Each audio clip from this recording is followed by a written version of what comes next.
How you doing today? I am doing well. I'm doing okay. Listen to me. Um, I'm gonna tell you a little bit of story. I want you to do me a favor. I'm gonna start right at the beginning here.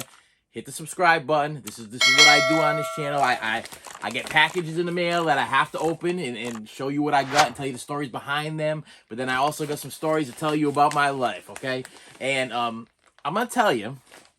I don't know, and what I love more than anything else in the world is for people to comment on my channel. Please comment. Tell me if you can relate, if this has gone something that you've done before, something you've gone through, and because listen, we all go through some crazy things. Today was a crazy day. Okay, it was a little bit of a crazy day. So lately, I've been having some kind of back pain and stuff like that, and it's been going on for a little while. So I ended up going to the chiropractor, and they were like, okay, well we're gonna work on your back. We're gonna get all straightened out.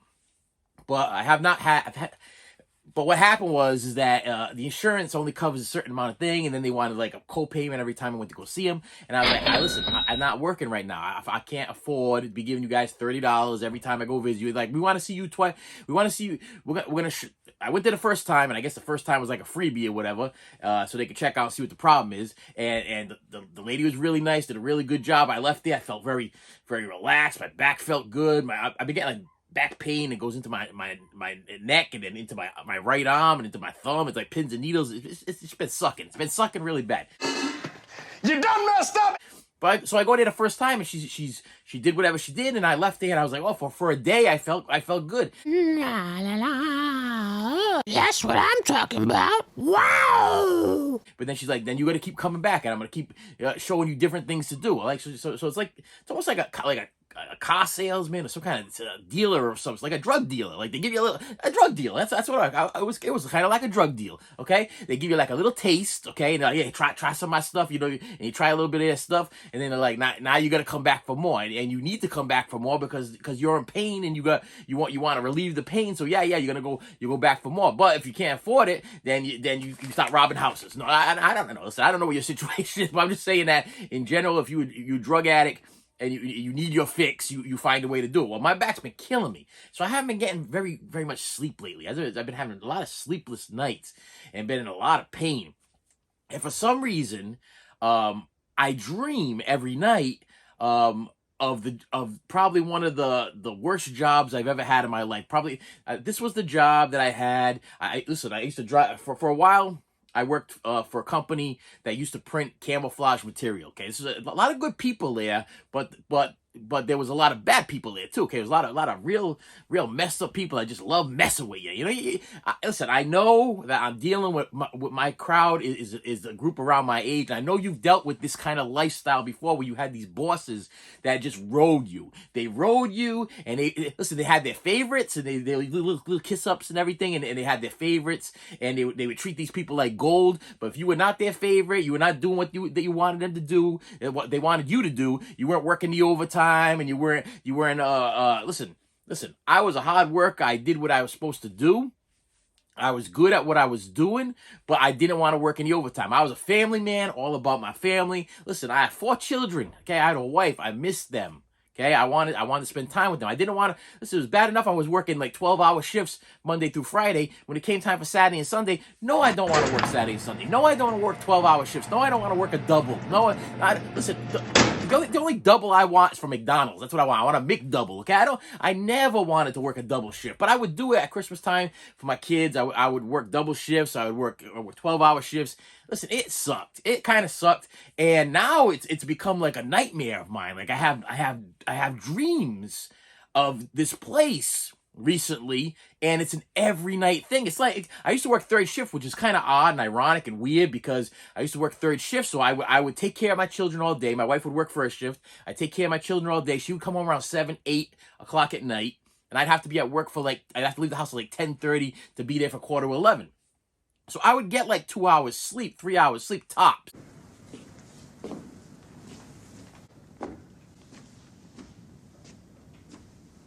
And she would come home, and the kids would have to sit at the foot of my bed, and I'd be trying to get like a couple hours sleep or an hour sleep or something because I was dead tired. And I did that for 14 years of my life. 14 years of my life. So it's I don't know if it's PTSD. I don't know what I got going on in my head, but I can't get. It's like I'm still working at night. It's like even though I'm sleeping, I'm still putting it in like a 9 hour, 8 hour, whatever amount of time I'm sleeping shift. Okay, and it's tiresome and it's painful and it hurts and I wake up and my back's killing me and I'm like, wow, I'm still doing what I was doing before in my dreams, and it's messing me up. So the dream I had last night, I'm gonna tell you about the dream. I'm gonna tell you about what happened. It was funny. This is it's funny but not funny. So I had this dream. Okay, I had this dream, but it wasn't really. It was intense. So intense enough where I wake up, my back's hurting, and I'm like, because my job, I used to drive a forklift. Okay, at this company. Okay, and it wasn't just a regular forklift. I actually had to I moved rolls of material so that the printers could print the camouflage material for the government.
Okay, it was a government job where we printed camouflage, desert eagle camouflage, a desert storm camouflage. Listen, when we were in Desert Storm, we were at war. Okay, I had my hand somewhere on the camouflage material that the soldiers were wearing, and that's what we did. That was my job, was to make sure that I loaded the machines with the camouflage with the material so they could print the camouflage.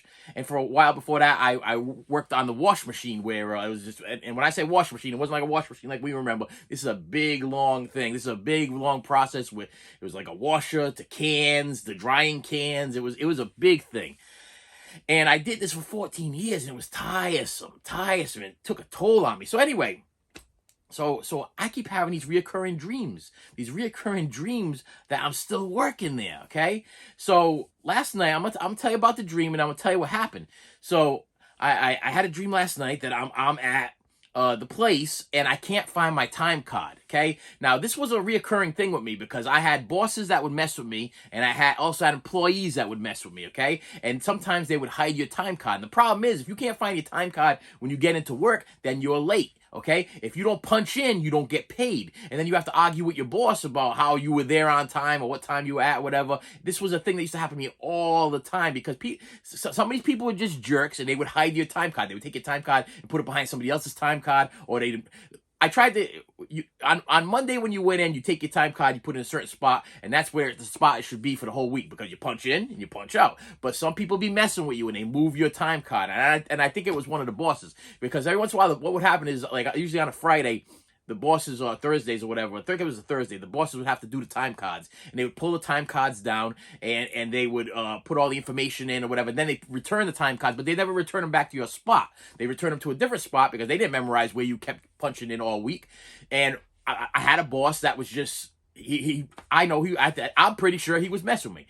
So my dream, I'm like, I get up I go to work. I can't find my time card, so I just go to work. Because that's what would happen. If I was running late, I would just go to work. And then I'm working all night and I'm busting my butt and everything like that. And then it's time to punch out, and I can't find my time card to punch in or punch out. So I go in the office. I go tell the boss. I'm like, hey, listen, I need my time card because this already happened last week and I didn't get paid for a day, and I need you to give me my time card. I don't know what you did with it. I can't find it. I went through all of these things. The other boss that works for me, he went out there, looked for him. I know you're messing with me. I want my time card. I said, I'm done. I'm done here. I'm done. I'm not dealing with you anymore. And he's like, oh, well, you do whatever you got to do. He goes, you're just a body. He goes, I'll just fill you in with another person. Don't worry about nothing. He goes, quit. I don't care if you quit. And I'm like, fine. I said, I'm done. I'm done. So I'm walking up the ramp like I normally did. I'm picturing the whole thing like I normally would work in a normal place, the way I would leave my job. And I'm walking up to the ramp to go to my car. And then I can't remember where I parked my car. Now, I know this has happened to everybody in the world. Okay, I know this is something you can relate to. You park your car sometimes, and you can't find your car. You park it at a Walmart, you park it at a Target, you park it at a market, and then you're like, where did I park? Especially malls. If you go to like one of these big malls, you park your car, you're on a different level. You're like, where is it? Where is it? So you're holding up the key and you're hitting the alarm buttons. You hear the whoop whoop. You know, you whoop whoop. You know, you're listening for the alarm button. Well, this is what happens. I forgot I bought a new car.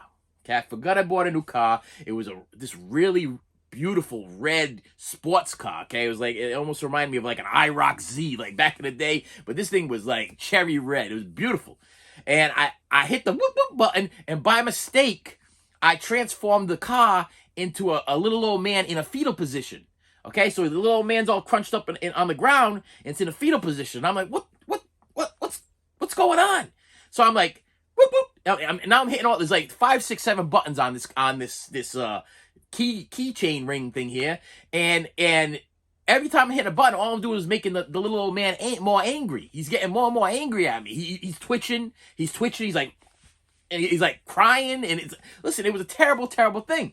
So then these 3 big bosses come down. They come down from the top of the tower because the way this place was is that we had upstairs, and that's where all the big bosses were. And then you were down in like almost like the dungeon. That's where you worked. You worked in the dungeon. They were up in their towers, like princes or whatever. And they came down in suits. They got the you remember these suits, the gray almost silverish suit. You know what I'm talking about? There was one big heavy guy with the gray silverish suit, and 2 other guys on the side of him, and they just got the regular suit on. And they're like, "Oh, what's the matter with you?" I'm like, "Oh, listen, look at my car. Look at my car. I can't go. I gotta listen. It's starting to rain, and I gotta get home. My wife's gonna go to work. I gotta get home."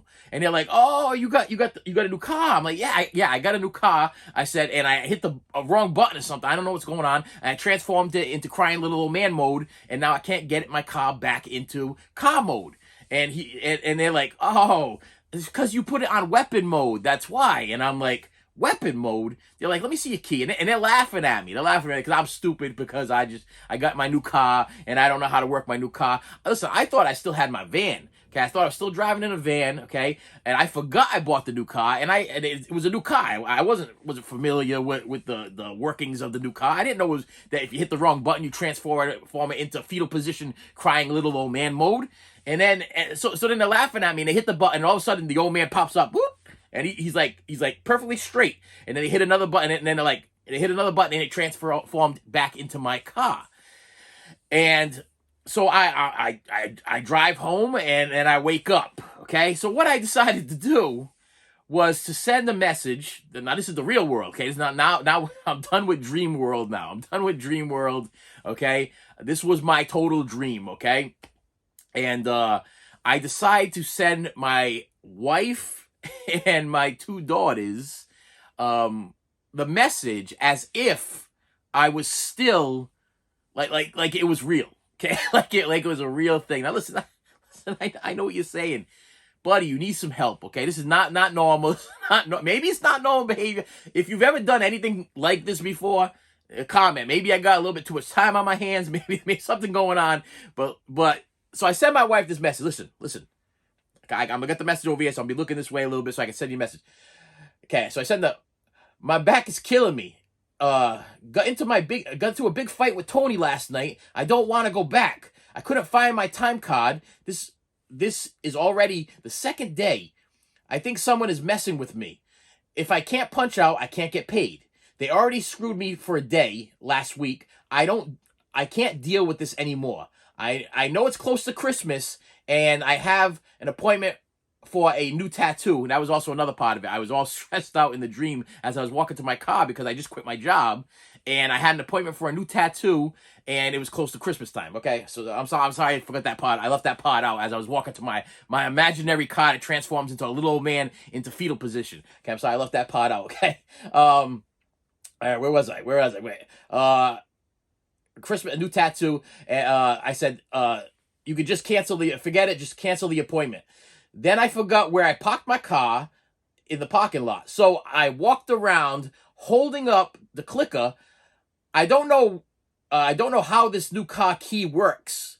I said, my car transformed into a naked old man and couldn't get him back into the car mode.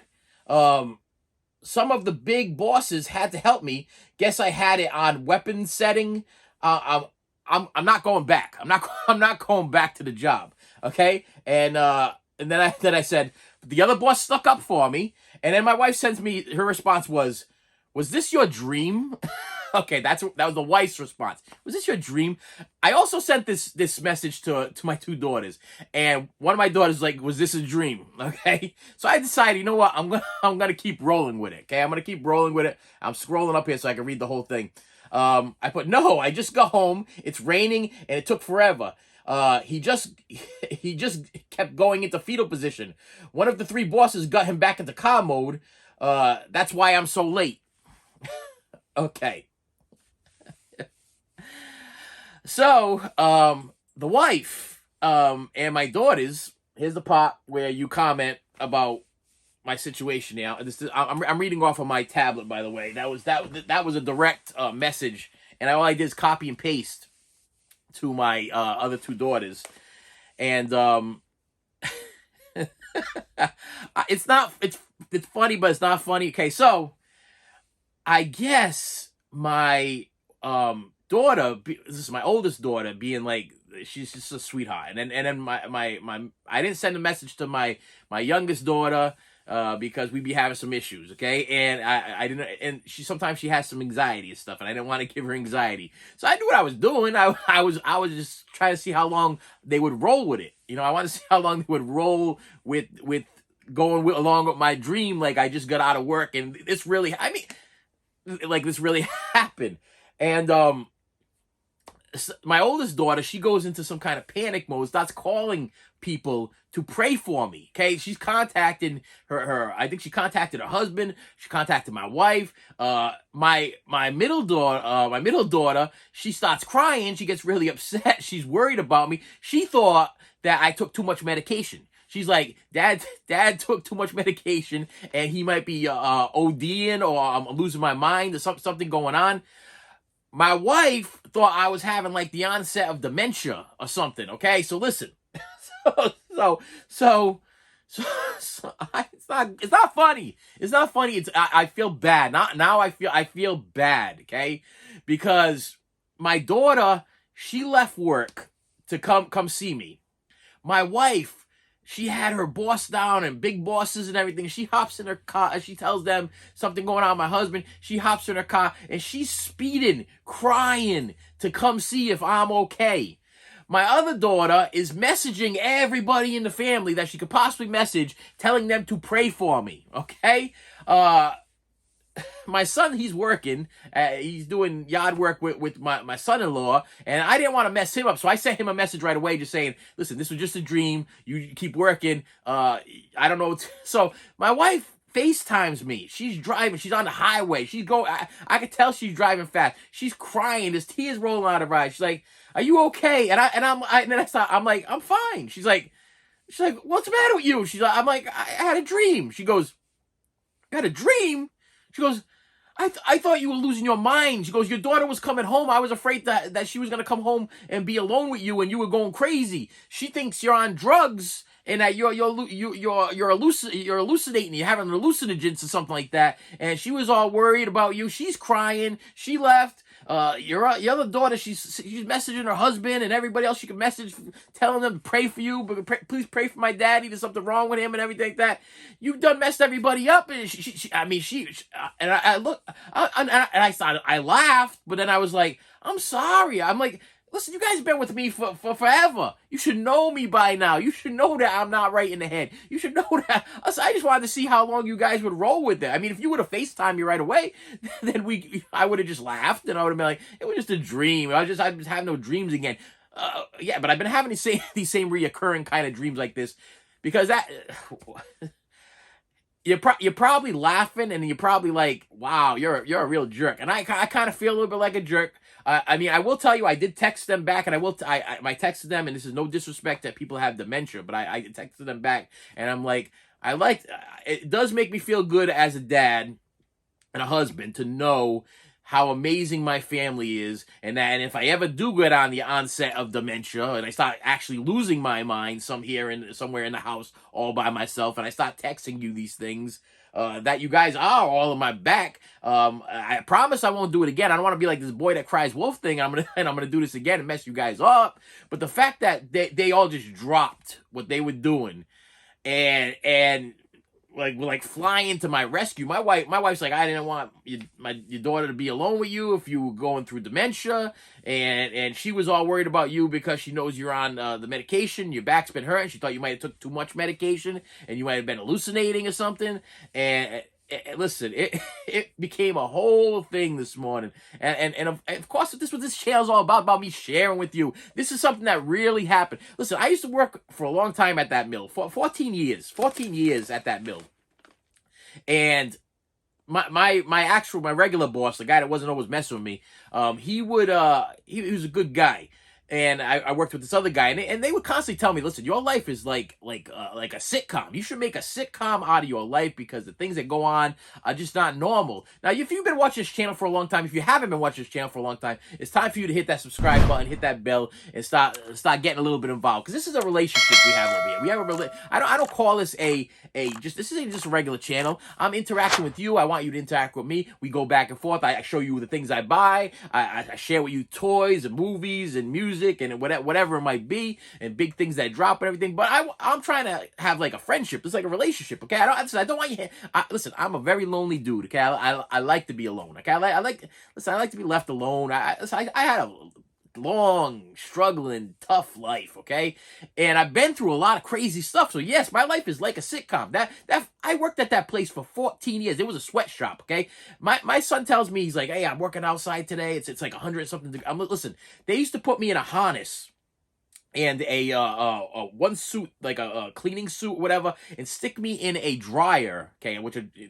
Picture this, okay? This is a dryer that's been running for the last like week. Okay, this dryer is running for a week at like hundreds and hundreds of degrees. It's like an oven, okay? And on like a Friday, they would have you clean the dryer, and I'm extremely claustrophobic. Okay, and it was already 100 degrees on the outside of the dryer. You put yourself in a dryer that just shut down 2 shifts earlier. Now you put yourself in like a 200 degree, almost 200 degree thing, to the point where if you were to touch any pieces of the thing with your physical hands, you would burn yourself. That's how hot these things were. And they would stick me in there, and I would have me blowing it out with this air blower, get all the dust from the material that was running through the dryer. Because of course, if you know material, it leaves lint and stuff in a dryer. Well, in a big gigantic dryer where you're washing thousands and thousands and thousands of yards of material, it leaves a bunch of lint, and you have to clean it or else it could be a fire hazard. So we would clean it on a Friday. And I absolutely hated going in there and cleaning this dryer. And I was claustrophobic. Listen, I did this for 14 years to take care of my family. For 14 years, I was harassed. I was bullied. I was attacked. I was verbally abused. I was physically abused. I was verbally attacked. I was threatened by bosses. I was threatened by the owner. I probably do suffer from a form of PTSD from this job of 14 years. I'm sorry, but if you get up every day for like 5 days, 7 days a week, and for 14 years, and you go into this job and you have a boss that just keeps riding you and it keeps pushing your buttons and messing with you, like this time card thing. This is ridiculous. I understand it's a dream, but to this day, I still wake and I still dream about this, not being able to punch in and arguing with this guy, because this was something that used to happen all the time, okay? He would mess with me. The other guy that was working with him, his buddy, his pal, was like one of his like little minions, okay? They would love to mess with me, okay? Because I was a nice guy, and these guys were just evil jerks, okay? So they very much got a rise out of messing with me, okay? So they would take my time card, they would hide it. They would take it, they put it on top of the refrigerator sometimes. Sometimes they stick it behind other people's time cards, and they would just mess with me. And then I couldn't punch in or punch out, which messed me up because I'm trying to provide for my family. They were just jerks. And I dealt with these people for 14 years. Most of them came from another country, could barely speak English. Some of them were just a lot of ex-cons. I worked with, so no offense to people that try to rehabilitate themselves or whatever, but they would hire anybody. I mean, I was dealing with people. Listen, I worked with people that were literally we're in jail on the Friday on a Friday or Saturday, and then we come into work on a Monday. Okay, and it was, I mean, and some of the stuff that I seen and heard and went through at this place with I mean, there was some really despicable human beings I worked with. I'm sorry, you know, I hate to say that about people, but I mean, I was dealing with convicted felons, convicted pedophiles, convicted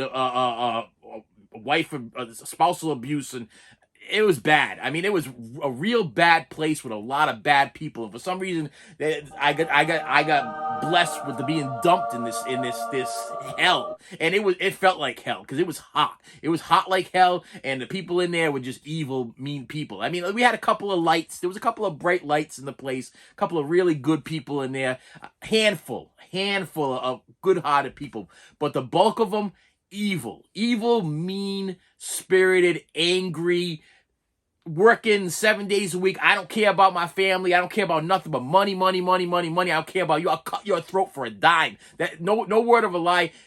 When it came to overtime, I didn't want it. And the bosses would try to push me to get it. They were like, we need you to work this weekend. We need you to work. They would push me and push me and push me. I'm like, I don't want it. I want to be with my family. And they hated me for that. They hated me because I wanted to spend time with my family. No, because this weekend, I'm going to lay out in the sun. And then I'm going to party. I'm going to rage. Work will not get done.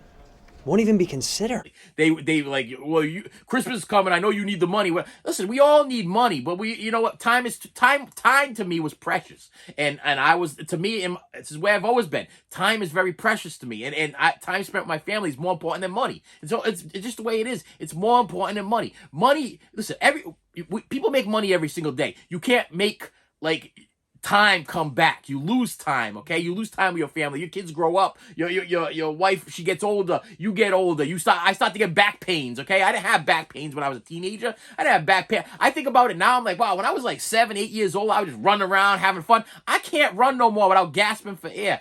Time is precious. So yeah, maybe I got a little bit of PTSD from this job. Having nightmares every single night, or I mean, I would classify this as a strange dream. And yes, it was probably totally wrong for me to send the message to my wife, but it was almost, I felt like this morning I wanted my wife to see that I'm still very much living. I'm still struggling. Like I'm still living with this thing. You know what I mean? And jobs I had after that, same thing. I was diagnosed with PTSD because of giving COVID tests to children. Okay, I got a diagnosis. My doctor told me, because I would actually literally I had to give COVID tests to children, and I would wake up and hear the voices of the kids screaming and crying.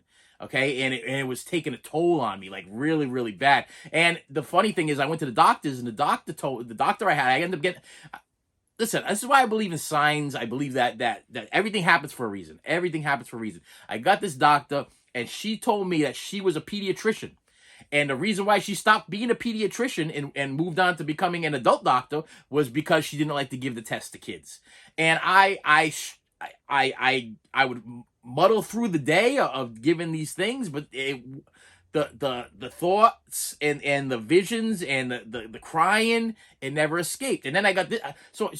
We're talking years of child abuse, of me being abused as a child. Okay, and then we move up into my mid adulthood, where I'm working at a place where I'm being abused verbally, and I mean I was literally verbally threatened. You know what I mean? It was like it was bad. It was really bad. Faster.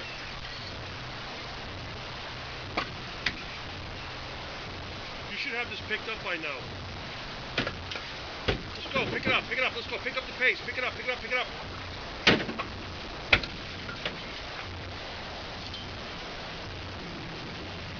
Work faster, let's go, no standing around, all I want to see is assholes and elbows, let's go, work. And then I finally find a job that I love, I absolutely love, and then the world all falls apart, and we got to do some crazy things that we were forced to. Listen, we had to do them. It had to be done. I had no choice. There was no choice around it. Had to be done.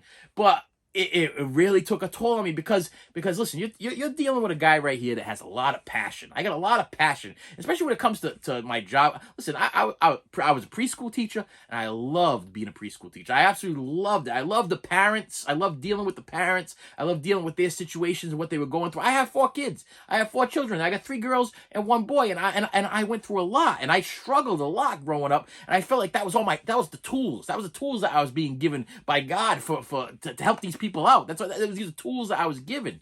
And so I was really good at it. I was good at taking care of these kids. I was good at sitting down and giving them moral stories and telling them what's going on. Now, maybe what happened this morning with this whole thing, that this wasn't a good thing. This is something that I would not want to teach kids to do. You should not scare the hell out of your family to the point where they're in their cars and they're racing, doing 65, 70 miles an hour down the highway, crying their eyes out, thinking that you got dementia and losing your mind. This was just me being funny me, trying to be funny me,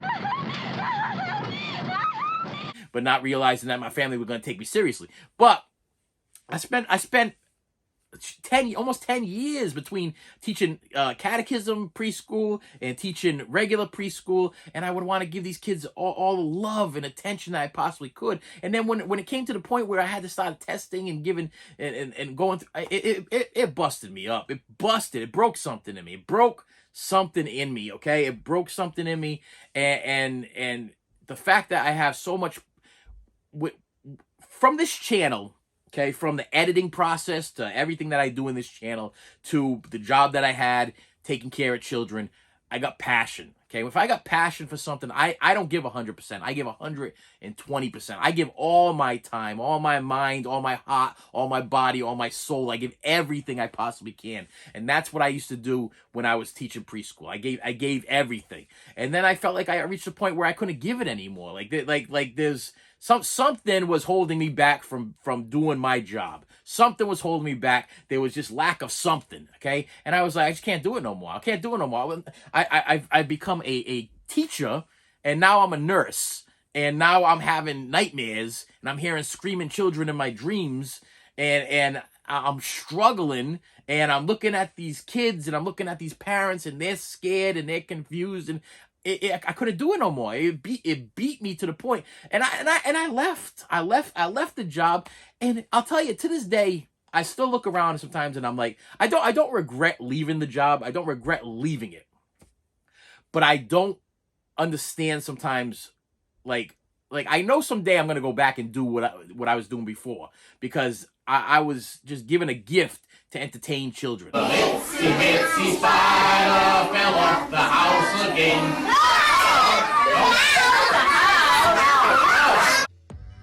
A, B, C, D.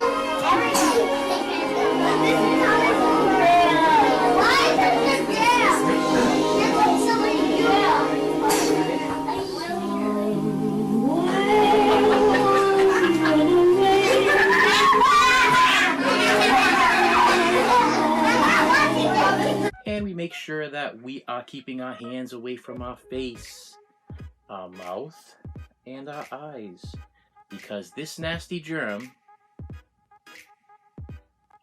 can jump right into your mouth.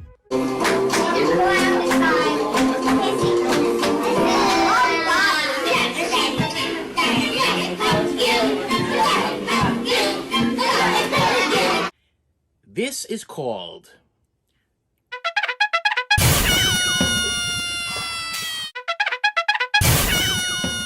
the golden rule. The golden rule is simple. It's simple, but people get it wrong all the time.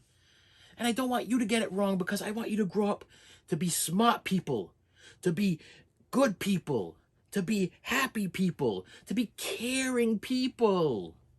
And the golden rule is simple. It's simple, and it's called the golden rule. When you think about gold, what do you think about? Treasure. Gold. Gold is beautiful, it's sparkly, it's shiny, it's an amazing thing. It's a treasure. And the golden rule is a treasure. And we're going to see if we can remember it. See if we can store it into this part of our brain right here. This is the part that I want to put it in.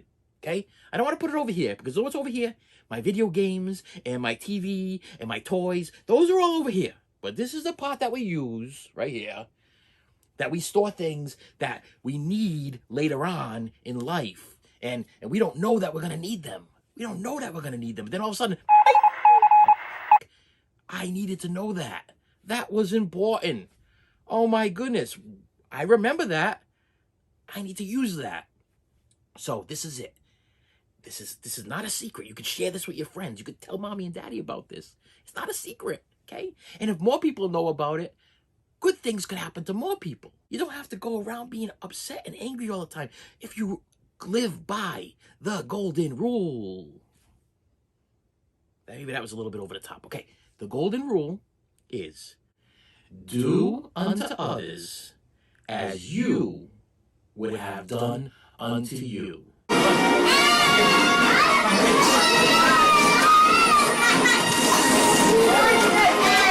I can make mine disappear. But then I can bring it back again.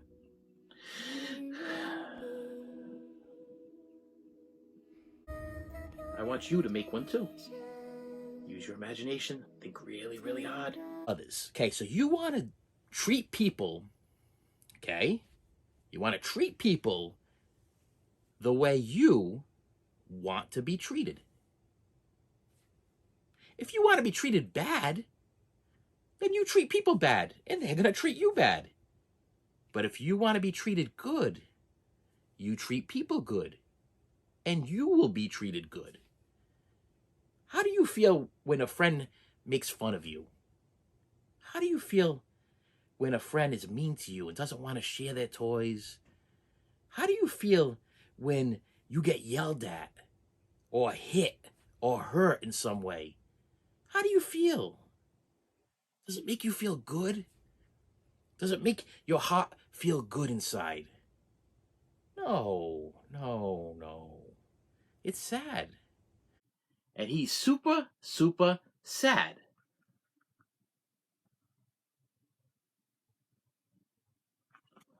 Doug, did you see what I saw?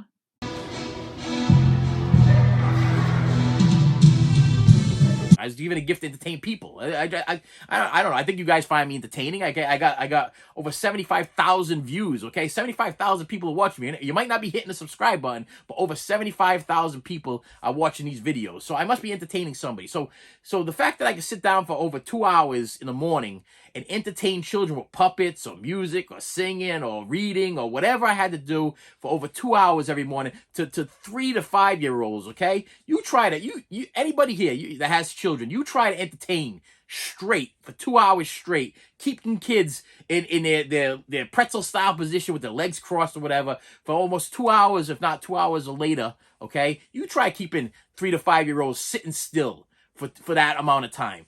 It took talent. It took time. It took planning. And everything I did was 110%. So this channel is 110%. Okay, when you guys contact me and you leave your comments below, I give you my 110%. I stop and I respond. Sometimes I find myself writing paragraphs. I'm writing paragraphs to you people. And I'm like, do they really even care? But then again, you know what? If in my heart, I'm like, if they took the time to comment on my thing, then I need to take the time to comment back. And unless YouTube puts the kibots on me, which they have done, if you guys mention something in your comment that YouTube does not find to be relevant or has to do with political or violence, if it has something, if you use I'll tell you right now, if you use a certain word, and I'm not going to say the word because if I say the word, I don't know what it's going to do. I don't know if they'll I'm not monetized, so I don't know. But if I say the word, I'm afraid YouTube's gonna take me off the thing there. But there's a certain word that if you say in your comment, I guess they hold the whole thing and they just delete the whole thing. I had one person that was a follower and a subscriber, and I talk back and forth all the time, and I read the comment, and then I went to go respond to the comment. And I didn't find it to be like hurtful or hateful or bad or any way, shape, or form. I knew this person's humor, you know what I mean? And we went back and forth, but they said a word in it, and I could not respond to the person, and it kind of messed me up because I'm like, this person now they're gonna think that I don't find them to be relevant. I don't find them to be important. I don't find them to be, they took the time to talk to me, and I can't. So I ended up trying to respond through a different format, a different way. Hopefully they got it. I'm not even sure. But it was it's tough, man. It's tough. And yeah. So I want to share my morning with you. Yeah, the wife ended up how I'm gonna end this off. Before I open my pack, I got four packages to open, and I'm sure I got stories. So this video just went way too long. I hope you're still hanging in there. So yeah, how it ended off was my wife called her boss up and told her she was on her way back that I was messing with her, so now they probably think I'm a total jerk. My daughter came home for lunch, and she said, "You made me cry." And then she ate her lunch, and she went back to work. My other daughter, I told her I was only kidding, and her response was, "Oh, I thought you were dream texting." I guess that's a thing. I don't know. She says sometimes her husband dream texts her. I didn't know that was a thing. That I guess some people, they have, like, while they're dreaming, they pick up their phone and they start just randomly texting people like it's like reality. I don't know. But the daughter that well, she came home, she ate a sandwich, and she went upstairs, and she was the one that started crying or whatever. She thought I was on taking too much medication. Oh. Oh. My son was like, "This is a dream," and then I'm like, I messaged him. I'm like, "Listen, in case he gets back to you, because now I know you're working with my son-in-law. In case he's praying for me over there, if he dropped down on his knees in the middle of his job and started praying for me, I want you to understand, Dad's okay. I don't want to interfere with your job. Keep doing what you're doing. I'm sorry. I was just, I don't know what I was. I wanted to see the response. I don't know. I think I suffer from something. I suffer from something. Something's not right with me. Okay. I see dead people. All right. And with that said, they gave me a sharp object, and that's what you should do with people that aren't right. All right, this came from Derek Robinson. I don't know what any of this stuff is. I ordered this stuff a while ago. I will tell you that from the recent passing of Olivia Newton-John, I did order a few things to fill in my Olivia Newton-John gaps, okay? And I'm going to tell you why. Because I realized that I owned, like, the Grease soundtrack, and I owned a few things. Now listen, my wife is a big Grease 1 fan. I'm a big Grease 2 fan. If you watch this channel, you know that. But she absolutely adored Olivia Newton-John. I gotta tell you, I liked Grease, but there's a movie called Two of a Kind with Olivia Newton-John and John Travolta that I actually loved even more. And as a matter of fact, that's the movie that when she passed away, I threw in and I watched again, Two of a Kind, because there's a song in it that she sings that I really, really like. And I'm like, I don't have that song. I don't own that song. Now, once again, thank you, Mr. Hey, Mr. Flipper guy who don't care about anybody and knows that it's time to cash in on the death of a poor soul. Yeah, the flippers be jacking up the prices on everything Olivia Newton-John. So, I guess that's just a thing. That's just a thing. I guess when somebody drops dead, you take their stuff and you flip it for a ton of money because that's what a compassionate person does. Instead of selling it to a fan or a person that you know was interested in this stuff, it's a good idea for you to take what you got that you were originally going to sell for like $3 and now sell it for $40, okay? Or even more, okay? I'll tell you right now, there was Olivia Newton-John dolls from Greece that I already purchased for my wife, okay? I paid $20 for them. They're now going on eBay for $200, okay? And I'll tell you right now, the morning that they breaking news, Olivia Newton-John died, I went on eBay right away, and the prices were all still low, all still calm. So I'm like, okay, well, I'm gonna buy my Olivia Newton-John needs now, okay? Because the flip is obviously they haven't got wind of this yet. They're still at work or whatever the situation is. They haven't had a chance, and eBay. Sorry, flip is. eBay is a binding contract, okay? And so is Macari. And if you purchase from them, they have to sell it to you. They have to sell you for whatever the price is. So I'm sorry that you were at work or you were busy that day and you didn't have a chance to go back and change the pricing or whatever to triple, quadruple. Now, that's not everybody. I'm sure there's some people that just were like, okay, I'm just going to let it roll. I'm just going to keep going. But there were some people that damn, okay? You people, listen. I believe there's a heaven and a hell, okay? And I believe that they keep the darkest, hottest places for people like this. People that have no compassion, people that have no soul and no feeling towards life or death or people in general. I believe that they hold the darkest, hottest, worst places in hell for people like this. If you are a person with no compassion for people, no empathy, if you only care about yourself, if you wake up every day in the morning and all you think about is yourself and think about how you can benefit from yourself, or even if you're a family person, all you care about is just your family circle, okay? It's just the little group of people that just a little. You don't go outside the box and care about people. Listen, I'll tell you right now, there's a lot of hurt people in this world. A lot of hurt people in this world. And if you don't have any compassion for anybody, like I got YouTube followers that message me and they talk to me, we have conversations. They legitimately care about me, okay? They don't know me. I don't know you. But there ain't nothing wrong about caring for people every once in a while. But I truly believe that people that do these really nasty things, there's a place for them. There's a place you're gonna go. Eventually, there's a place you're gonna go. Listen, we disappear eventually. Where we go, you figure it out. I don't know. I'm not gonna force no religion or anything on you, because I don't have religion anyway. I got a relationship. I got relationships. That's. Listen, anybody ever asks me, listen, what's your religion? I don't classify myself as having a religion. I got a relationship with something bigger than me. I got a relationship with a being that's higher than me. Something created all of this beautiness. Okay, something gives me the power to be able to get up every morning and get the things I need to get. I got no income, and I'm still getting packages. Blessed. Okay, that's what I gotta say about that. So anyway, yeah, so there's a place. There's a place for you people with no compassion. There's a place for you money hungry people that money is your god. Okay, there's a place for you, and you're gonna go there one day, and you ain't gonna be very happy. You ain't gonna be very happy, and I don't think you're gonna be taking your money with you, because I'll tell you right now, I happen to know for a fact that when you drop dead, all the family and these lovely people that you think are your friends and your family and people, they like vultures. They swoop in and they suck all the money out of you. And then what do? They go walk by your little coffin there, and they kneel down and they look at you and they're like, oh, don't they look beautiful? Oh, look, it's a sad thing. I don't go to wakes because of the fact of that. You know, if I love and cared about a person, I remember them the way that they were.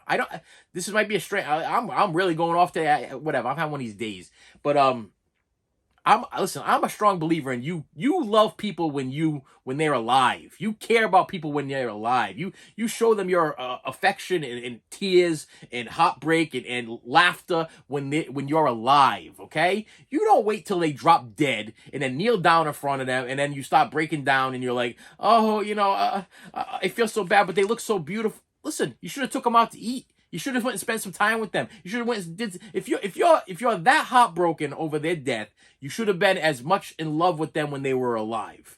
Wow, is that deep or what? You should treat people the way you want to be treated when you're alive, and you should honor them when they're alive. I mean, when you pass away, you pass away. There ain't nothing left. It's like you go into the ground and then you go visit the headstone of the person.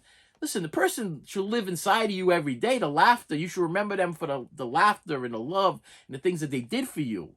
Okay, you should remember that every day. And if they're still alive, call them up. Call them up and say, hi, how you doing? If you love somebody, you care about somebody, and they did something in your life, and they're good people, okay, and you have some kind of attachment, okay, to these people, you show them. You show them now.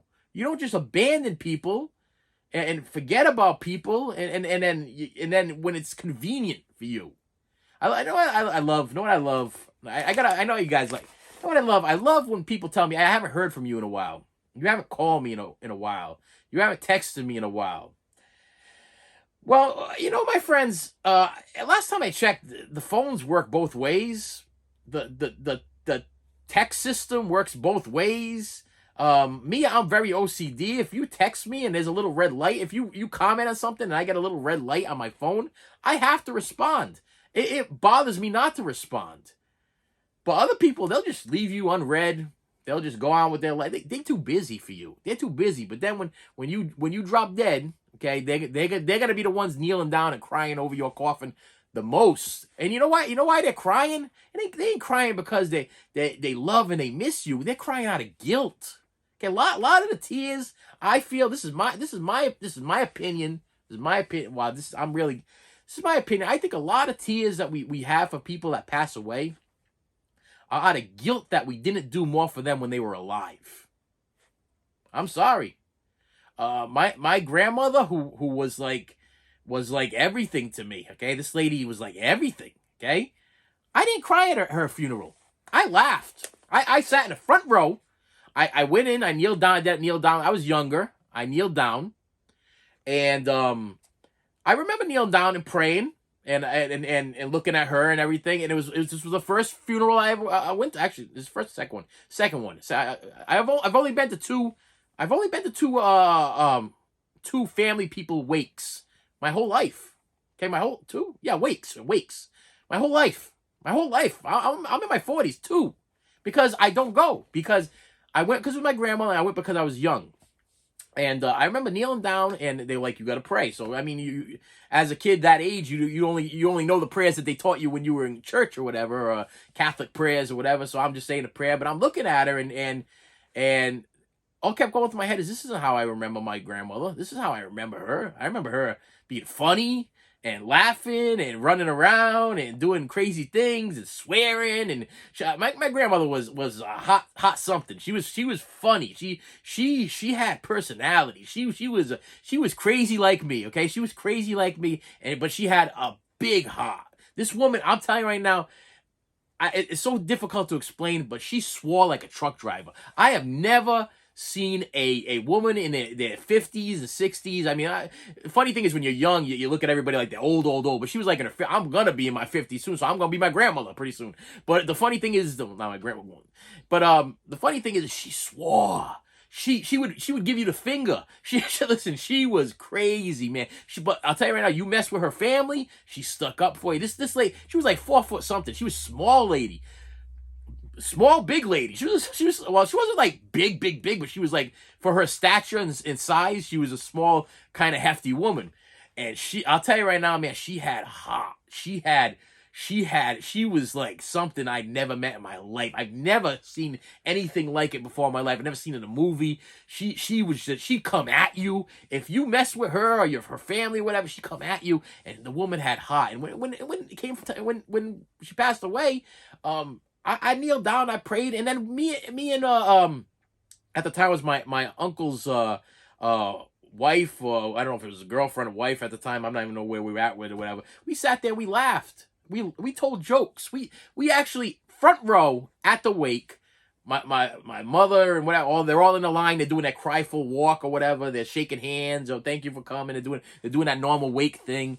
And me and my uncle's girlfriend, we were talking and telling stories about things that she did when she was alive. And we were looking at the people on the left-hand side of us, shaking and crying and shaking hands. And even as a child, I was like, man, this is a terrible, this wake thing is a terrible hypocritical situation. Okay. It's because why are you crying why is everybody all upset now? Why did you spend some time with this woman when she was alive then? You know, I just don't understand it. Oh, sorry for your loss. You didn't even know her. You didn't even take the time to know her. I knew her. She cared about me. She protected me. She had issues. She was crazy. There was something wrong with her. Okay, she had water on her brain. There was something not right in her head. But I'll tell you, the woman had the heart of a saint. She was the heart of gold. I'll tell you right now. She would never do anything to hurt me.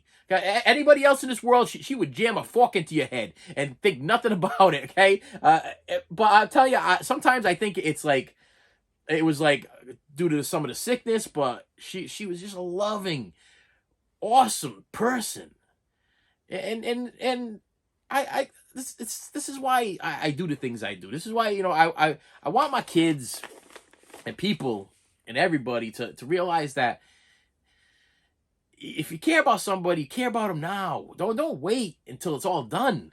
Don't wait till it's all done and then go back and be like, man, I wish I would have. I should have.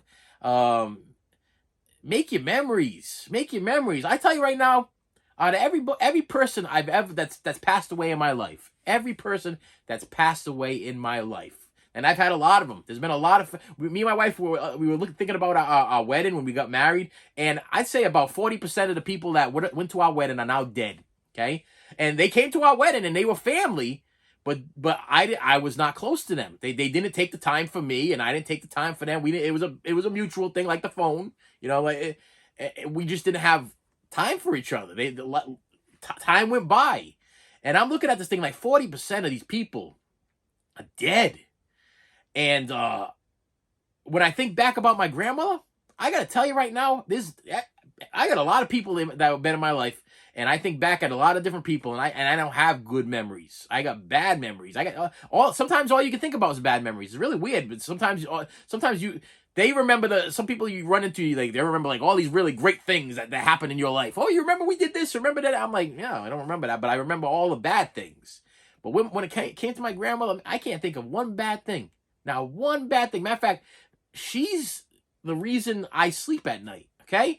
I have a hard time sleeping, and if you guys have anxiety issues and problems, like I have anxiety, I have I think I might be, I was diagnosed with anxiety, I was diagnosed with bipolar disorder, so I have all these things going against me or whatever. Now I got this PTSD due to COVID and PTSD probably due to this job. One was diagnosed, the other one I'm thinking is probably due to the job, and I struggle. And I'll tell you right now, the only thing that helps me sleep at night is I lay in bed and I think back to like one certain occasion when I was sitting at my grandmother's house watching Fiddler on the Roof. Okay, this is my listen, I'm really letting you into my world right now.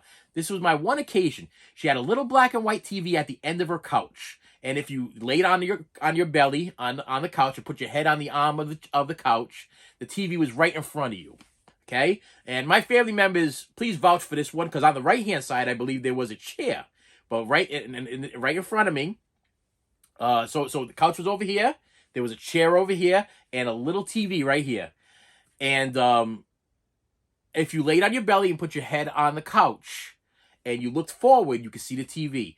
And I was watching Fiddler on the Roof, and on a little black and white TV. It might have been a little color TV. I'm not really sure. You dream in black and white, or you whatever situation. So it's a little hazy, okay. But my grandma was sitting on her chair, crocheting, like she would always do. She had a little thing on the side of her, and she'd be crocheting. The yarn just kept coming. I don't know where it came from, but it came out of a box, and it never ended. I never seen the woman buy yarn, but she always had yarn. I'll tell you right now, to the day she passed away, I can't remember her ever not having yarn. It was the strangest thing. I remember this box on the side. I wish I knew where that box was. That would be probably my one thing that I wish I knew where it was. There was this box on the side of her rocking chair or chair, whatever it was, and it had an endless supply of yarn. And she would just be crocheting, and every time I looked at her, she'd smile. She just smiled. And no words. No, I mean, I can't remember words. Like she would talk to me. We had conversations. Everything was fine. Everything was good, but no words. But I remember the box, and she just rocking away, crocheting, smiling, and that vision, that one vision, helps me go to sleep at night.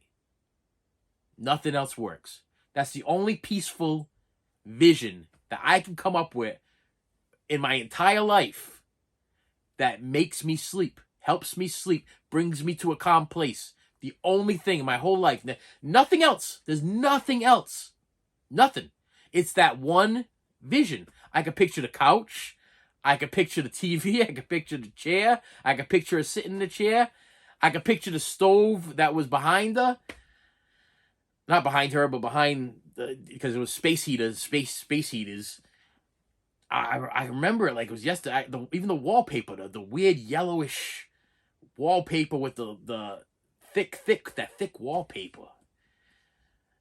Yeah. Anyway, I got packages. So listen. Bottom line, yeah, I got my YouTube friends are like, listen, you always gotta end stuff with like a moral thing, and yep. Yes. I want people to take something from this channel. Okay, I want you to take something. Whether you take the fact that yeah, I just made my family go nuts, and I'm a real insensitive jerk, or the fact that I may be a little crazy, or the fact that you just need to care about people while they're alive. Whatever it is, you just got the abundance of lessons for today. Okay, and with that said, let's open these 3 packages up. Come on, I talk too much. Yes, listen to me. Hey, they're not all winners. Some you get when you turn on this channel, you get a piece of me. You might get a good piece of me, you might get a bad piece of me. You get me on a good day, you get me on a bad day. Whatever you get the real deal me, and that's what you get. So first package opened is a copy of New Year's Evil. New Year's Evil. Yes, I ordered it and it came in. Yeah. This is a Kino release, but actually a pricier Kino release. Now, I've usually been really good with the Kino releases. Kino's usually around $12 and change. Oh, they put their little. I bought it used off a guy, but they put that in there so that the disc would not fall out of the thing. But yeah, this is the original cover art of how I remember it as a child going through the local video stores. Remember those video rental stores when you'd go through the video rental store and you were like, "What should I rent this weekend?" And then all of a sudden you see a copy of New Year's Evil, and I'm like, "Yes, I'm gonna get me some New Year's Evil." And then they give you the brand new Kino new cover art slip cover, which I'm not a real slip cover guy, and I'm not really big on the commission cover art. I'm like, Scream Factory does it, and that's a big exciting thing, and I'll take it. I'll take it. I'm not gonna go against it, but if it only came like this, I would have been satisfied with that. Is this one of these reversible cover art? Yeah, it is. It's a reversible cover art thing where if I take the disc out, I don't want to do it like this. I'll do it like this. You can reverse it and you can have the new commission cover art, but nah, I wouldn't do that. I would keep it in the slip cover. I'm gonna put it in some kind of plastic because I always put all my discs in plastic and I cover it up. Now, New Year's Evil, straight up horror movie. It's a horror slasher movie that I have not seen probably since I was like 12. Came out in 1980. I was probably like 12 years old when I see it, so I can't even tell you anything about it. I don't remember it. It's got a brand new 2K scan, and I love me some Kino Lorber stuff, okay? I put it up there with those buffet boutique titles. Buffet. Well, maybe I'm getting hungry. Those boutique titles. I put it up there with them. I don't care that usually they're cheap. Usually it's $12.99. These will show up at your local Walmart. Sometimes they show up at different places or whatever, or if I usually order them from Amazon, they're like $12.99.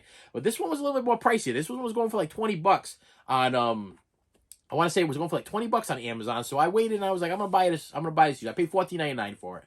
I haven't seen it in years. But I was like, I'm gonna save myself $5-6 plus shipping or whatever because I probably only purchased one thing from Amazon. So first one is New Year's Evil. Yes. If you've got New Year's Evil or you remember New Year's Evil, then let's talk about it. Louisville, Texas, and this is under my own name, so this has to be a yeah, okay.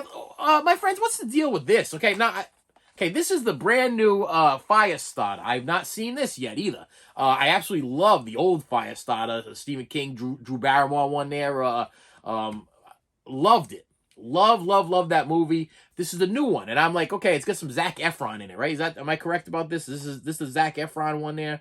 And they're gonna put out Stephen King. Got the They don't tell me nothing over here. Maybe they say it over here. Right? Come on, it's got to be like the top guy, right? Right? Isn't it Zac Efron? Zac Efron. Okay. I don't know what's going on with this, people. I don't understand the deal with this, but this is expensive. It's like $22 and change at. This is a Blu-ray. I'm fine with the Blu-ray. I don't even know if it has a 4K, but I'm a Blu-ray guy. But Walmart's still selling this thing for like $22.99, and it's not going down in price. As a matter of fact, it's hard to find. Like after you get done with this, if you don't believe me, try to type in Firestarter on eBay. Now I don't know when the date is that I'm gonna edit all this and release this or whatever, but by the time I edit it and release it, maybe the price will go down, then you'll be like, stupid, it's only $5 or whatever it is.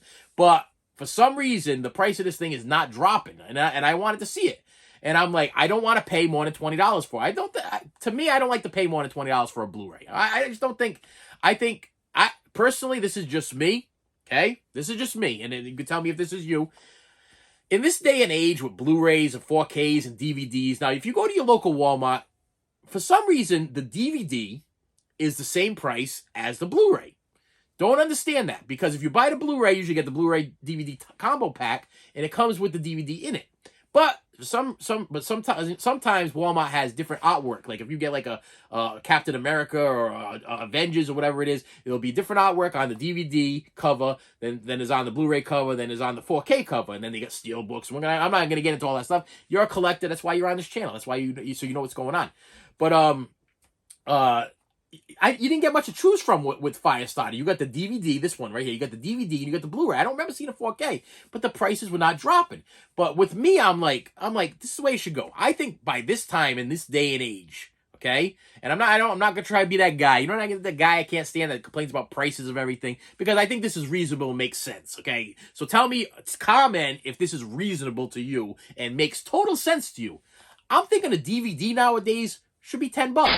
I'm thinking any DVD you buy nowadays should be $10. Okay, if you're just gonna buy the straight up DVD release, it should be $10 by now. Okay, or tops $12.99.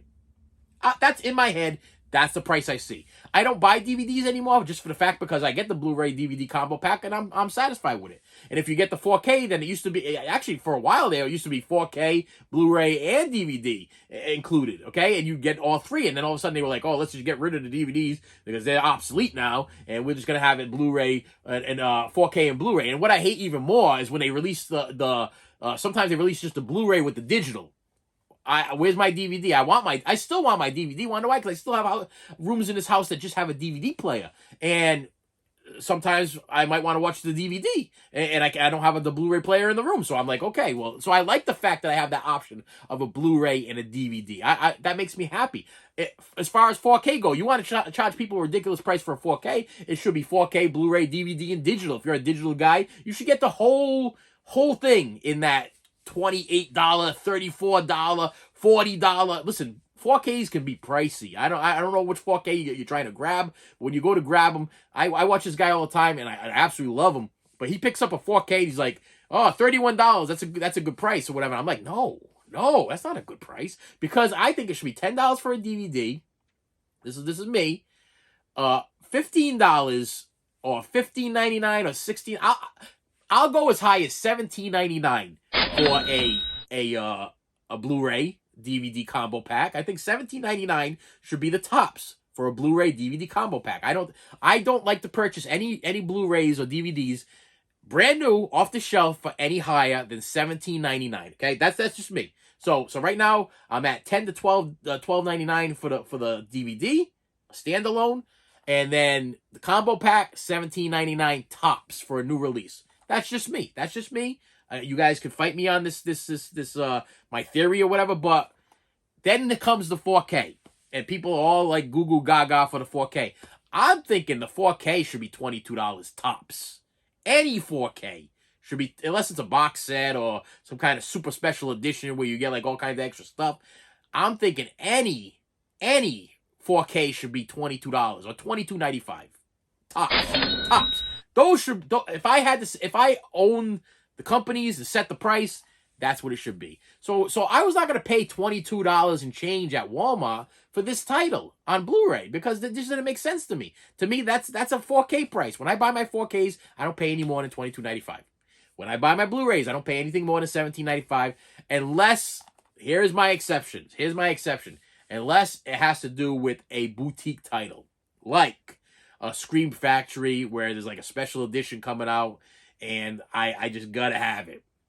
But the stuff you buy at the local stores, like I'm talking about stuff that you go to the store, like if you go to a Target, a Walmart, there's still some FYEs out there. If you go to those places, these are the prices that they should be. If you're gonna buy something online and you're gonna special order something, then I can understand the little bit of a price gouge, because we're dealing with shipping, we're dealing with manufacturing and people packing in a box and having to actually physically do something. They got to pay people. I get it. I get that part. And so when I order from Scream Factory, I really don't complain about the Scream Factory prices. I got a lot of people telling me, well, I'm going to be able to get that cheaper on Amazon. You might be able to. But are you going to be able to find that Scream Factory title in a store? I mean, sometimes I see YouTubers, they go to Best Buy and they'll find the newer releases. Like let's say it's fresh in my head. I've been watching this guy, and it seems like him and all his friends keep buying a copy of Species, the new. I think it might be a Steelbook or whatever. And that's another thing. Steelbooks to me, I'm not a Steelbook guy because they get dented and messed up and everything.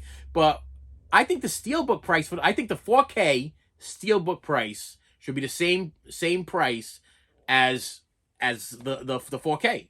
Listen, it's your choice between Steelbook and regular. I mean, you don't have to.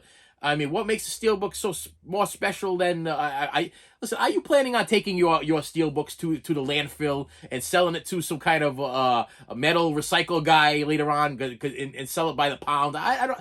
Listen, the Steelbooks, yeah, the covers are real pretty. They're real pretty. They're real beautiful. If you're a Steelbook fanatic, they're really nice. They're really, really nice. But I prefer maybe I'm just old school. I prefer my cardboard and my plastic and whatever. Yeah, because let's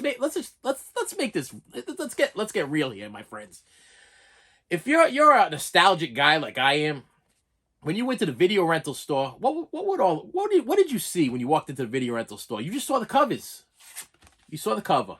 Okay, you saw the cover, and if you were lucky, okay, and you wanted to rent something, I'm talking about these mom and pop places. I'm not talking about the ones that they had to go behind the counter or whatever. If you were lucky, you'd move the cover out of the way, and the movie was available. Okay, you'd actually have it would be the company or whatever, the little low name brand video store like a West Coast Video or Blockbuster Video or whatever. They would have the tape, and it would be the plastic, their logo and their company behind the cover. That's how I remember it. That's memories, my friends. Okay, and I know listen. You watch this channel. I know you remember these days. This was my life, man. This is my life. Walking into a video rental store when I was a kid and being like, I hope that. Please let the movie be behind the cover, okay? And usually they'd have styrofoam stuffed in the cover. I don't know where they got all that styrofoam from, but they would have styrofoam stuffed in the cardboard cover, so that way you wouldn't like dent the cover or mess up the cover. So you could just take the cover out of the way. You would take the tape and you bring it to the guy on the counter. You put it on the counter, and the guy would ring them in, and then he'd be like, okay, 2 days. Make sure you rewind it. If it's late, it's $1 fee or whatever the case was. So when I see this is still a big piece of my childhood. Now, listen. And for some reason, this Firestarter price not dropping. It's not dropping. So I paid. Actually, I found guy $18. I paid $18 with free shipping. The disc is loose. Which disc is loose here? Is the Blu-ray loose? It's still good. No digital copy because I did buy it used, and that was the sacrifice I made for paying the lesser price, was the lack of digital copy, because I don't collect digital copies. I don't do digital copies. I like the physical stuff. So I have no problem with people who are taking their digital copies and using them, and then selling me the remainder, because this is what I want. This is all I want. Okay, I don't need the piece of paper that's inside here that tells me the digital code, because I ain't gonna use it. And all I would do is I would give it to you. But I do have a problem with people that take the digital codes out and then sell them on eBay for the same price, if not half of what they paid for this. Okay, so hopefully the guy that sold me this, okay, for $18, yeah, for $18, didn't sell the digital code for $10. You know what I mean? That part drives me crazy, because to me it's part of the combination, it's part of the set. You know what I mean? Unless they used it, this was understandable. I mean, somebody probably bought this thing, and they could be like, okay, well, I'm gonna watch it. I'm gonna download it onto my my system or whatever. I know you can watch these digital things on your TVs or your tablets or your phones or whatever it is, and you run through the thing. Yeah, maybe that's what they were doing that day. Maybe they felt like they needed to run their digital code or whatever, and then they used it, and they're like, hey, I don't need the physical copy. I'll sell it to this guy. All right, I'm gonna keep going. I got it. This is a long one. I'm sorry. All right, next one we have here is, yeah, thanks to the new 4Ks from Scream Factory coming out, of 6, H2O, and Resurrection, which I did pre-order, and no, I'm not kicking myself about it. I'm perfectly fine with pre-ordering it because it's Halloween, and yeah, it's 4K, and you just heard me. I don't care about the 4Ks unless I got all the 5 of the other ones. So yeah, I ordered to upgrade my Blu-ray to 4K Halloween, because these are actually increasing in price too. I don't know why, but I guess because of the big there's probably collectors out there that are doing the same exact thing that I'm doing. Now they're probably in their head, like this is like me in my head. I'm like, okay, I'm gonna have Halloween 1 through 5 I already have, then I'm gonna have 6, 7, and 8, and then I'm gonna be waiting for the Rob Zombie Halloweens to come out to get them on 4K, because now I got all these other 4Ks. I gotta upgrade these other 4Ks, and then I don't see Scream Factory making a Halloween, like the newer Halloween, into a 4K, because it doesn't make any sense, because it just came out in 4K. It's already beautifully digitally remastered, HDR for brighter, deeper, more lifelike colors. I mean, how Scream Factory, they gonna do anything better than that? I got it in the slipcase. That was important to me because, and like I said, I'm not. It's funny because maybe I'm contradicting myself by saying I'm not really a slipcase guy or a slipcover guy, but this was important to me only because all of the rest of the Scream Factory things come in these really beautiful slider cases or whatever. And we have the disc on one side here, 4K, and we have the disc on the other side, Blu-ray, which is exactly what I wanted. And as always, this did come with a digital code, my friends. And if you have never seen Halloween, thank you for hanging out. First one that gets this, here is the digital code for Halloween. I'm gonna put that up there for you, because I appreciate you, and like I just said, I don't do digital codes. This is what I do with my digital codes. So subscribe to this channel, and that would be that's my payment. Okay, I don't need you to send me $10 for a digital code. You feel like watching Halloween, and you got this. You're welcome. Just do me a favor, and in the comments below, put I got the code. Thank you. Okay, that's it. So other people don't try to use the code. But yeah, so I'm gonna put it back in here because it's part of the set. But I'm not going to use it, so, I mean, it has no use for me. But, yeah, I upgraded Halloween and Halloween Kills on 4K because it's just going to look better with the 4K logo thing on the side of the rest of the 4Ks, the rest that I upgraded. And, yeah, I upgraded. Like I said, I'm not a 4K guy, but I am a Halloween or horror movie fanatic. Okay, so even though I will not upgrade everything onto 4K, I will upgrade horror movie titles. Like if they ever do a Nightmare on Elm Street, or I mean, what am I looking at over here? Friday the 13th. They haven't done the Friday the 13th series yet, have they, on 4K? No, I don't know. I got that box set there from Scream Factory. I can't remember if that was 4K or Blu-ray or whatever it was, or was it Blu-ray 4K combo? I'm not sure. I'm gonna check that out later on. Now it's kind of bothering me. But if it's not, then Friday the 13th, they do that on Friday the 13th. Yeah, I'm gonna buy them all on 4K because I'm a horror collector. I love horror movies. Okay, and that's the difference between people that collect for, like, I'm not gonna upgrade all my Blu-rays to 4K. It just doesn't make any sense. But I think Blu-ray is beautiful. And last one. Oh, look at this. I got a note. Somebody wrote me a note, and the note says, "Ah, thank you."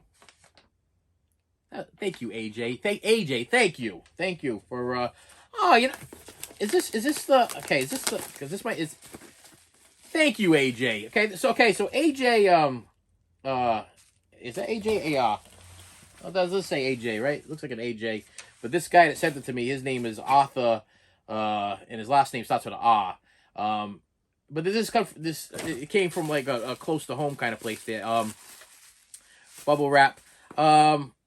It's a copy of the 25th anniversary, like I just said, of Grease soundtrack. It's 2 disc special deluxe edition. I'm a deluxe edition guy, and I was like, my wife don't have the deluxe edition. And does this have the slip thing on it? Or is this like non-slip, or is this a slip? I don't know. I'm confused. I don't know. I don't know if I'm gonna open it. I might just put it on the shelf. Because I'm gonna tell you why I just said I might just put it on the shelf. Prior to this purchase, as I was in my Olivia Newton-John mode there, I went on eBay and I found some guy that was selling one used, and he wanted like it was a decent price. But then I went on Macari and this guy was selling one brand new for less. And I was like, I want to give my wife a good copy. Now I feel stupid. Now I'm in a binding agreement with this guy, and I'm gonna buy this off him for less. I think I paid $10 for it. And I'm like, I already purchased it. But then, so what I did, I messaged this other guy, Macari, and I'm like, listen, I'm going to send you an offer. I know what you're looking for this, but I'm going to send you an offer because I literally just purchased the same exact CD from another guy on eBay, and now I feel stupid. I feel stupid because I want to give this to my wife as a gift, and I don't want to give her the beat up used copy that I purchased for her. I was planning on just downloading the music onto my iPod or whatever and playing the music in the car while we're driving and everything. And but she has like a collection. She has a Grease collection, and I wanted her to be able to display it. And I don't know whether or not the other one is displayable. So the guy right away, he took the offer. He's like, no problem. Here you go. I'm shipping out in the morning. So my friend, thank you. Thank you for working with me. Thank you for sticking around. This had to be an hour. Me and you we spent an hour together, okay? Time is precious. So that makes you guys important and precious to me, okay? Listen, if you are still here hanging on with me, you got to do me a favor. You got to hit that like button. You got to hit that subscribe button. And I post every Monday, Wednesday, and Friday. I've been trying to post as much as I possibly can because I want to keep you up to date and into my life. I want you to be part of my life. Listen, I'm getting older. I'm a lonely dude. I spend a lot of time alone. Okay, and this is a friendship. This is a relationship, okay?